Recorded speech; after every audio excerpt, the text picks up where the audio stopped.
ప్రియమైన దేవుని బిడ్డలారా, యేసయ్య నామములో మీకు శుభములు కలుగునుగాక. మరి మన ప్రభు గారైన యేసయ్య ఆయన నామంలో మనం జీవిస్తున్నాం కాబట్టి ఈరోజు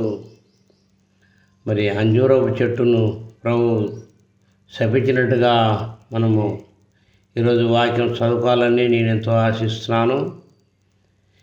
ఈ అంజూరపు చెట్టు గురించి నేను వాక్యము వివరించి చెప్తున్నాను కాబట్టి ప్రతి ఒక్క బిడ్డ కూడా దేవుని దీవెన పొందాలనుకుంటే ప్రత్యేకంగా ఈ వాక్యం అందరు విని గ్రహించి దేవుని మన్నాలు మీరు పొందాలని కోరుకుంటూ పరలోక భాగ్యం మీకు పొందాలనుకుంటే ఈ ప్రత్యేకంగా ఈ వాక్యం మీరు విని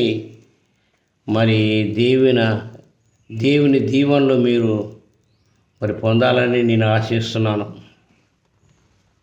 ప్రియమైన దేవుని బిడ్డలారా, చిన్న ప్రార్థన చేసుకొని వాక్యంలో వెళ్ళాలని నేను ఎంతో కోరుకుంటున్నాను. పరిశుద్ధుడా, దయగల దేవ, కృపగల ప్రవణ తండ్రిశయ, అంజూరపు చెట్టును యేసుప్రభు శపించినట్టుగా అంజూరపు చెట్టు అంత ఎండిపోయినట్టుగా ఇక్కడ వాక్యంలో మనకు వివరిస్తుంది కాబట్టి అది చెట్టు కూడా ఒక మనిషిని పోలి ఉన్నట్టుగా కనబడుతున్న తల్లి నీకు తెలుసునైనా. ఎవరు ప్రభు గారికి అనుకూలంగా లేకపోతే కూడా ఎండిపోయిన చెట్టులాగా అవుతారు కాబట్టి ఈ వాక్యము నేను చదువుతున్నా కాబట్టి అందరూ గ్రహించి దేవుని దీవెన పొందాలని యేసయ్య నామములో ప్రార్థించి వేడుకుంటున్నాను తండ్రి, ఆమేన్. పరిశుద్ధమైన దేవుని బిడలారా, యేసయ్య నామములో మీకు శుభములు కలుగునుగాక. ఇక్కడ మార్కు 11 అధ్యాయము 11 వచనంలో మనకు ప్రత్యేకంగా ఇక్కడ వాక్యం కనబడుతుంది కాబట్టి అందరూ ఈ వాక్యం విని మీరు దేవుని దీవెన కావాలనుకుంటే ఈ వాక్యం అందరూ కూడా ఓ 10 నిమిషాలు మీరు కేటాయించుకొని ఈ వాక్యం వినాలని నేనెంతో ప్రేమపూర్వకంగా మిమ్మల్ని అడుగుతున్నాను. మరునాడు ఆయన యెరూషలేమునకు వచ్చి దేవాలయములో ప్రవేశించి చుట్టూ సమస్తమును చూసి సాయంకాలమైనందున 12 మందితో కూడా బెతనేయునకు వెళ్ళెను. యేసు ప్రభు ఎక్కడంటే యెరూషలేము దేవాలయంలో ఉన్నట్టుగా కనబడుతుంది. ప్రియమైన దేవుని బిడ్డలారా, అయితే ఇక్కడ యెరూషలేము దేవాలయంలో 12 మంది శిష్యులతో అక్కడ దేవాలయంలో ఆ రోజుల్లో సమాజ మందిరం అంటారు అనమాట. ఆ దేవాలయంలో 12 మంది శిష్యులతో ఉండి ఎక్కడికి వెళ్ళండి, బెతనియా అనే గ్రామానికి పోయినట్టుగా కనబడుతుంది. మరునాడు వారు బెతనియ నుండి వెళుతుండగా ఆయన ఆకులు గల ఒక అంజూరపు చెట్టును దూరం నుండి చూసి దాని మీద ఏమైనా దొరుకునేమో అని వచ్చాను. దాని యొద్దకు వచ్చి చూడగా ఆకులు తప్ప ఏమీ కనబడలేదు. ఎందుకనగా అది అంజూరపు పండ్లు కాలము కాదు. వినవా ప్రియమైన దేవుని బిడ్డలారా, మరునాడు యేసు ప్రభు గారు తన 12 మంది శిష్యులతో ఎక్కడికి వచ్చారంటే ఒక విలేజ్, ఆ విలేజ్ పేరు బెతనియకు వచ్చినట్టుగా కనబడుతుంది. అక్కడి నుంచి మరునాడు మళ్ళా ఎక్కడికో ప్రయాణం అయిపోయి మళ్ళా యెరూషలేముకు ప్రయాణం అయినట్టుగా కనబడుతుంది. అయితే ఆ యెరూషలేము నుంచి బెతనియకు వచ్చినట్టుంది. రాత్రంతా వాళ్ళు ప్రార్థనలో ఉన్నట్టుంది, నిద్రపోయినట్టుంది. మరునాడు తెల్లారి ఎక్కడికి వెళ్తారంటే వీళ్ళు బెతనియ నుండి యెరూషలేముకు పోతున్నట్టుగా కనబడుతుంది. ప్రియమైన దేవుని బిడ్డలారా, అయితే వీళ్ళు ఈ 12 మంది శిష్యులతో సహా యేసుప్రభు గారు బెతనియ నుండి యెరూషలేముకు పోయినట్టుగా కనబడుతుంది. పోతున్నప్పుడు ఆయన దూరం నుండి చూస్తే అక్కడ అంజూరపు చెట్టు దూరంలో ఉన్నట్టుగా కనబడుతుంది. అయితే ప్రభుగారు ఆ శిష్యులందరూ ఇచ్చిపెట్టి ఆయనకు ఆకలి అయిందంట. అప్పుడు ఎట్లంటే అది మరణాడు తెల్లారేసిపోతున్నప్పుడు ఎవరికైనా ఆకలి అవుతుంటుంది. అయితే ఆ శిష్యులందరినీ ఇచ్చిపెట్టి దన అంజూరపు చెట్టు దగ్గర పోయి చూసే వరకు ఆ అంజూరపు చెట్టు ఎట్టుందంటే ఆకులు తప్ప పండ్లు ఏమి కూడా కనబడతలేవు అంట. అయితే ప్రభుకు ఆయనకు ఆకలైంది కాబట్టి ఆ చెట్లలో ఏమైనా పండ్లు వచ్చి తింటానని ఆయన అనుకుని అక్కడ పోయే వరకు ఆకులు తప్ప పండ్లు ఏం లేదు, ఏం కనబడతలేదు. ఎట్టంటే అది పండ్లు కాసే కాలం కాదని ఇక్కడ ప్రత్యేకంగా మనం వాక్యం మనకు వివరిస్తుంది. ప్రియమైన దేవుని వడలారా, అయితే మరి ఇక్కడ వాక్యం మరోసారి వస్తే ఇక్కడ ఏముందంటే, ఇక్కడ 14 వచ్చిన ఉందంటే, అందుకు ఆయన ఇక మీదట ఎన్నటికి నీ పండ్లు ఎవరు తినకుందురుగాక అని చెప్పాను. ఇది ఆయన శిష్యులు వినిరే. ప్రభుగారికి తెలుసు అది అంజూరపు పండ్లు కాసే కాలం కాదని తెలిసి కూడా ప్రభు ఏమంటే, నీ పండ్లు ఎవరు తినకుందురుగాక అని అక్కడ మరి దేవుడు మరి ఆ చెట్టును మరి శపించినట్టుగా పడుతుంది. ఆ మాట అన్నప్పుడు అక్కడ ఉన్న 12 మంది శిష్యులు ప్రత్యేకంగా విన్నట్టుగా పడుతుంది. అయితే మరి వాక్యంకి వస్తే మరి ఇక్కడ మరి 15 వచనంలో మనం ఒకసారి చూద్దాం. వారు యెరూషలేమునకు వచ్చినప్పుడు ఆయన దేవాలయంలో ప్రవేశించి దేవాలయంలో క్రయ విక్రయములు చేయు వారిని వెలగొట్టనారంభించి రూకలు మార్చువారి బల్లలను గువలము వారి పీటలను పడద్రోసి దేవాలయం గుండా ఏ పాత్రైనను ఎవనిని తేనీయకుండెను. మరి ఆయన బోధించుచు నా మందిరము సమస్తమైన అన్యజనులకు ప్రార్థన మందిరమును అని వ్రాయబడి ఉండలేదా? అయితే మీరు దాన్ని దొంగల గోవలుగా చేసిరనెను. ఇది మరి వాక్యం కూడా మరి యేసు ప్రభు మరి బెత్లెహేము నుండి మరి అక్కడ అంజూరపు చెట్టుని శపించి మరి ఎక్కడికి వచ్చినంటే యెరూషలేము దేవాలయంలోకి వచ్చినట్టుగా పడుతుంది. అయితే అక్కడ ఏం చేస్తారంటే వీళ్ళు ఆ దేవాలయంలో క్రయ విక్రయములు చేయువారి వెలగొట్టినంట. అక్కడ ఏమంటే రూకలు మార్చువారు బల్లలను గువ్వలను అమ్మవారి పీటలను పడద్రోసి దేవాలయం గుండా ఏ పాత్రను ఎవరిని తేనీయకుండెను.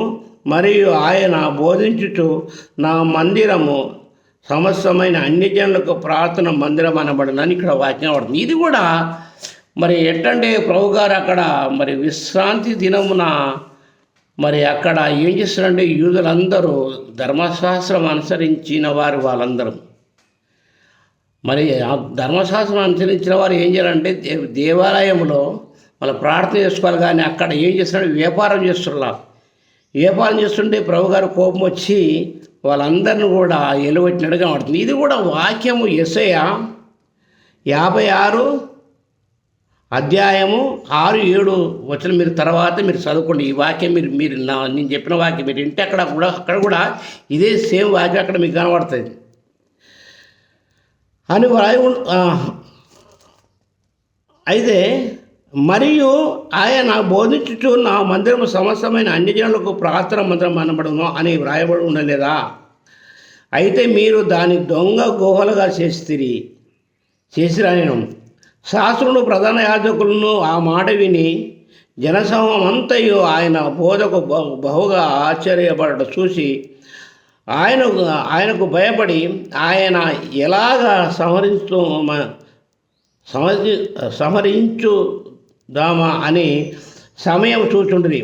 సాయంకాలం అయినప్పుడు ఆయన పట్టణంలో నుండి బయలుదేరేను. అక్కడ వాళ్ళందరికీ బుద్ధి చెప్పి పంపించేసి ఇది సమస్తమైన అన్యజనులకు ప్రార్థన మందిరం చెప్పి మళ్ళీ అప్పటికే సాయంత్రం అయిందంట. మరి పొద్దున నుండి బెత్లెహేము నుంచి వెళ్ళిన వాడు యేసుప్రభు గారు మరి చెట్టును శపించినట్టు కనబడుతుంది. అక్కడి నుంచి వెళ్ళి నడుచుకుంటూ వచ్చే వరకు యెరూషలేము దేవాలయం వచ్చే వరకు మరి మధ్యాహ్నం అయినట్టున్నది. ఆ మధ్యాహ్నం వరకు వీళ్ళందరూ కూడా సమాధానం చెప్పి వాళ్ళందరూ ఎలగొట్టే వరకు ఎంత టైం అయిందంటే సాయంకాలం అయింది. సాయంకాలం అంటే 4 కావచ్చు. ఇక్కడ ఏమంటే వాక్యం ఏంటంటే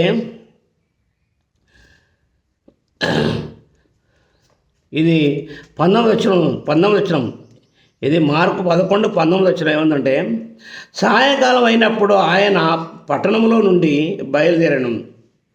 ప్రొద్దున వారు మార్గమున పోతుండగా ఆ అంజూరపు చెట్టు వేళ్ళు మొదలుకొని ఎండి ఉండుట చూచిరి. అప్పుడు పేతురు ఆ సంగతి జ్ఞాపకములకు తెచ్చుకొని, బోధకుడా, ఇదిగో నీవు శపించిన అంజూరపు చెట్టు పోయేనని ఆయనతో చెప్పిన. అందుకు యేసు వారితో ఇట్లా నేను, మీరు దేవుని యందు విశ్వాసముంచుడి. ఎవడైనను ఈ కొండను చూసి నీవు ఎత్తబడి సముద్రములో పడవేయబడుమని చెప్పి తన మనస్సులో సందేశింపక తాను చెప్పినది జరుగునని నమ్మినవాడలా వాడు చేసినది జరుగునని మీతో నిశ్చయముగా చెప్తున్నాను. వినవా? పేతురు గారు ఏమనంటే, ప్రభా, మన పొద్దున వచ్చినప్పుడు అంజూరపు చెట్టు నువ్వు శపించినావు కదా, అది వేలతో సహా అది ఎండిపోయింది. మరి ఎందుకు అట్లా ఎండిపోయిందంటే ఇక్కడ ప్రభు ఏమందంటే, ఇక్కడ మన ప్రత్యేకంగా మన వాక్యం పడుతుంటే మరి ఇక్కడ పేతురు చెప్పిన ప్రశ్నకు యేసు ప్రభు గారు ఇక్కడ ఏమంటారంటే, అందుకు యేసు వారితో ఇట్లా, మీరు దేవుని యందు విశ్వాసముంచుడి. మరి దేవుని యందు విశ్వాసం ఉంచకపోతే ఆ అంజూరపు చెట్టు ఎట్లా ఎండిపోయిందో మీరు కూడా అదే జీవితం మీకు కూడా జరుగుతున్నట్టుగా ఇక్కడ మరి ప్రత్యేకంగా కనబడుతుంది. మరి ఆ ప్రభువుకు తెలుసు అంజూరపు పండ్లు కాలం కాదని తెలుసు కూడా అంజూరపు చెట్టుని ఎట్లా దూషించింది, ఎట్లా శపించినంటే అది మనుషులకు బుద్ధి రావాలని తెలుసు. అంటే పండ్లు పండే కాలం కాదని కూడా ప్రభు తెలుసు కూడా ఎందుకు శపించారంటే ఇది మనుషులు దుర్మార్గులు కాబట్టి ఆ చెట్లు ఎట్లా ఎండిపోయిందో వీళ్ళు కూడా మనసు మార్చుకోవాలనే ఉద్దేశంగా ఈ వాక్యం మనకు కనబడుతుంది.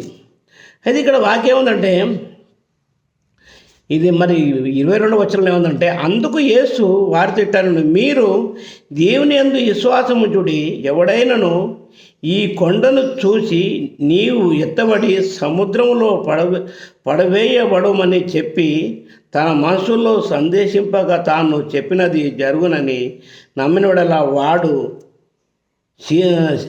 చెప్పినది జరుగునని మీతో నిశ్చయముగా చెప్తున్నాను. అందుచేత ప్రార్థన చేయనప్పుడు మీరు అడుగుచున్న వాటి నెలను పొందియున్నామని నమ్ముడి, అప్పుడు అవి మీకు కలుగునని మీతో చెప్తున్నాను. శ్రీనివా, ఎట్టంటే మరి అంజూరపు చెట్టు పండ్లు కాలము కాదు ప్రభు తెలిసి కూడా ఎందుకు శపించిందంటే, అక్కడ 12 మంది శిష్యుల్లో కొందరు అవిశ్వాసులుగా ఉన్నారు కాబట్టి మరి వాళ్ళకైతే తెలియదు ఇది పండ్లు పండే కాలము అని వాళ్ళకు తెలుసో తెలియదు, మనకు తెలియదు. కానీ మరి వాక్యములు చూస్తే అది పండ్లు పండే కాలం కాదని కూడా తెలిసి కూడా ఆ చెట్టును ఎట్లా చెప్పించిందంటే అక్కడ ఉన్న శిష్యులకు అర్థం కావాలి. మరి ఈ ప్రభు ఎంత పవర్ఫుల్ గాడని వాళ్ళు తెలుసుకోవాలి. ఆ చెట్టునే మరి ఒక చిన్న మాట ఏమండి, పండ్లు ఎవరు తినకూడదన్న మాట అంతే అన్నాడు. కానీ మరి చెట్టు ఎండిపోవాలనే ఉద్దేశంగా మాట్లాడలేదు. ఈ పండ్లు ఎవరు తినకూడదన్న మాటకి ఆ చెట్టు ఏమైంది మొత్తానికి మరి అంత ఎండిపోయినట్టుగా కనబడుతుంది. ప్రియమైన దేవుని బిడ్డలారా, ఎట్టంటే మరి ఒక మాట ఏముందంటే, మీ దగ్గర మీలో ఎవరైనా విశ్వాసం ఉంటే ఈ కొండ లేచి సముద్రం పడ్డట్టుగా మీ దగ్గర విశ్వాసం ఉంటే పడతాన్నట్టుగా అక్కడ వాక్యం కూడా కనబడుతుంది. ప్రియమైన దేవుని బిడ్డలారా, ఎట్లంటే విశ్వాసం మనిషికి ముఖ్యమైందనమాట. విశ్వాసం లేకపోతే మనుషులు ఏమవుతారంటే మరి ఆ చెట్టులాగా ఎండిపోతారు. మరి ఎట్టంటే మరి ప్రభువుకు తెలుసు ఆ చెట్టు పండ్లు పండే కాలం కాదని కూడా తెలిసి కూడా మరి చెట్టుని ఎందుకు ఆయన ఎందుకు శపించినట్టే ఈ మనుషుల్లో కొందరు అవిశ్వాసులుగా ఉంటారు కాబట్టి మరి నా పవర్ఫుల్ అయిన ఈ మాట వలన ఈ చెట్టు ఎండిపోతుంది కాబట్టి వీళ్ళు కూడా మరి భయభక్తితో ఉండాలని మరి ఒక మామూలైన చెట్టు ఆ చెట్టు మాడిపోవట్ల వీళ్ళందరూ కూడా మనసు మారాలి. మరి ఆయనతో ఎంతమంది వచ్చినా తెలియదు, కానీ అక్కడైతే 12 మంది శిష్యులు అయితే మాత్రం కనబడుతున్నారు. అలాగే చూస్తుంటే మరి వాక్యంలో మనము మరి ఎట్లా అంజూరపు చెట్టు కూడా కొంచెం దానికి అవకాశం ఇచ్చినట్టుగా కనబడుతుంది. లూకా 13వ అధ్యాయము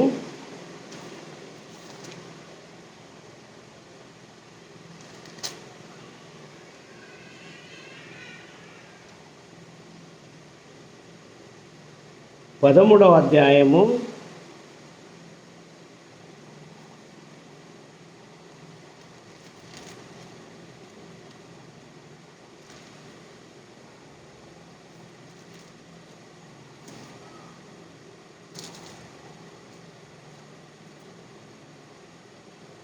6 నుండి 9 వరకు. లూకా 13వ అధ్యాయము 6 నుండి 9 వరకు. లూకా 13వ అధ్యాయము 6 నుండి 9 వరకు. మరియు ఆయన వారితో ఈ ఉపమానం చెప్పెను. ఒక మనుషుని ద్రాక్ష తోటలో అంజూరపు చెట్టొకటి నాటబడి ఉండెను. అతడు దాన్ని పండ్లు వెదక వచ్చినప్పుడు ఏమీ దొరకలేదు కనుక అతడు, ఇదిగో 3 ఏళ్ల నుండి నేను ఈ అంజూరపు చెట్టును పండ్లు వెతకవచ్చున్నాను, కానీ ఏమీ దొరకలేదు. దీనిని నరికి వేయుము, దీనివలన ఈ భూమియు ఎలా వ్యర్థమైపోయానని ద్రాక్ష తోట మాలితో చెప్పినాం.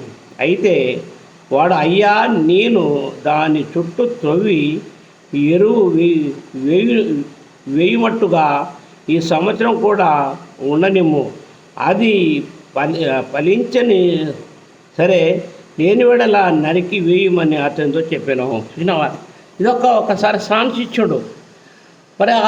మరి అన్ని చెట్లలో మధ్యలో ఒక అంజూరపు చెట్టు ఉందంట. మరి అక్కడ ఒక అంటే అక్కడ ఎవరు ఉంటారంటే నీళ్లు పట్టడానికి ఒక తోటమాలి ఉంటాడు. మరి ఆ యజమానుడు వచ్చి మరి ఈ తోట మధ్యలో అంజూరపు చెట్టు ఉంది కదా, దానికి ఏమన్నా పండ్లు అని చెప్పి ఎన్నోసారి ఎత్తుకుతే కూడా పండ్లు లేవంట. లేవు కాబట్టి ఆ తోటమాలి పిలిచి, అయ్యాయి మరి ఈ చెట్టు ఎన్నోసార్లు ఎత్తికి ఎన్నో సంవత్సరాల నుంచి ఎత్తికి చూసినా కానీ పండ్లు అవుతలేవు, మరి దీన్ని నరికివేయమని అంటే మరి అక్కడ ఒక తోటమాలి ఏమంటే, అయ్యా, ఈ సంవత్సరం అయితే చూడు, ఈ సంవత్సరం చూస్తే వచ్చే సంవత్సరం వరకు అది పండగపోతే దాన్ని నరికి పడేయమని నేనే నరికేస్తున్నట్టుగా ఆ తోటమాలి చెప్పిన. ఎట్టంటే ఆ తోటమాలి యజమానితో అంటే దీని చుట్టూ తోవి ఎరువు వేస్తా కాబట్టి ఇది ఒకవేళ పండ్లు పండినాయి అనుకో, ఈ చెట్టు ఇలాగనే ఉంచుతాము. ఒకవేళ ఇంత ఎరువేసి కూడా మనము పండ్లు పండకపోతే దీన్ని నరికేయమని అన్నట్టుగా కనబడుతుంది. ప్రియమైన దేవుని బిడ్డలారా, మరి ఈ సంవత్సరం పాపం చేసిన వాడు మరి హృదయంలో ఏమనుకోవాలి, నేను ఇక ముందైనా నేను పాపం చేయను, నీ విశ్వాసం కలిగి ఉంటాను, దేవుని యందు భయభక్తి కలిగి ఉంటానని అనుకున్నాడు. వాడు ఏం చేస్తాడంటే మరి బతుకుతాడు. మరి అది అట్టనే కంటిన్యూ కూడా ఈ సంవత్సరం చేసినోడు కూడా వచ్చే సంవత్సరం వరకు పాపం చేస్తే వాడు చనిపోయి పాతాళంలో కాలుతాడు. కాబట్టి ఈ వాక్య భావం అలాగా మనకు వివరించి చెప్తుంది. కాబట్టి ప్రియమైన దేవుని బిడ్డలారా, అంజూరపు చెట్టు గురించి చూస్తే మరి ఎన్నో మరి న్యాయాధిపతులు కూడా అంజూరపు చెట్టు అక్కడ మరి ఎన్నో చెట్లలో అంజూరపు చెట్టు కూడా కనబడుతుంది.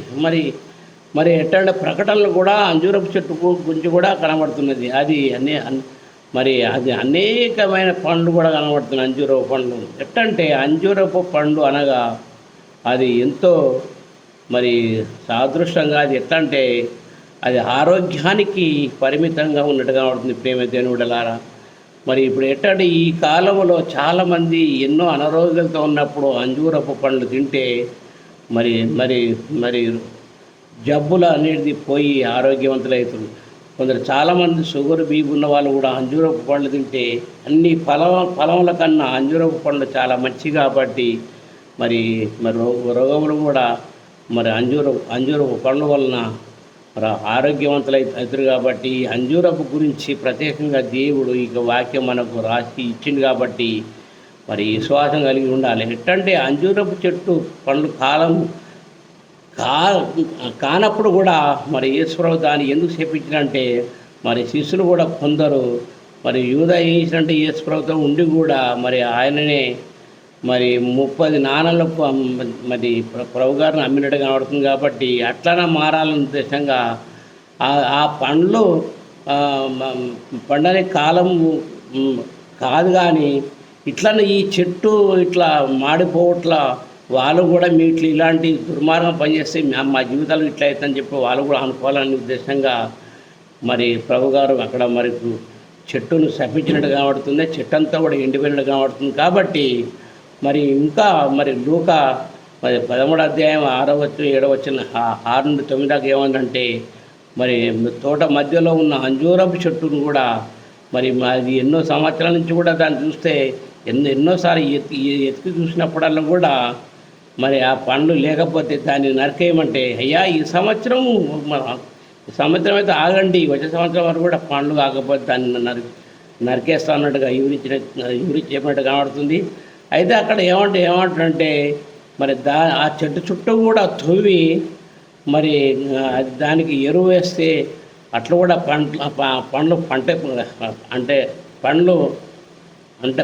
పండొచ్చు, కానీ ఒకవేళ పండకపోతే దాన్ని నరికేస్తున్నట్టు కనబడుతుంది.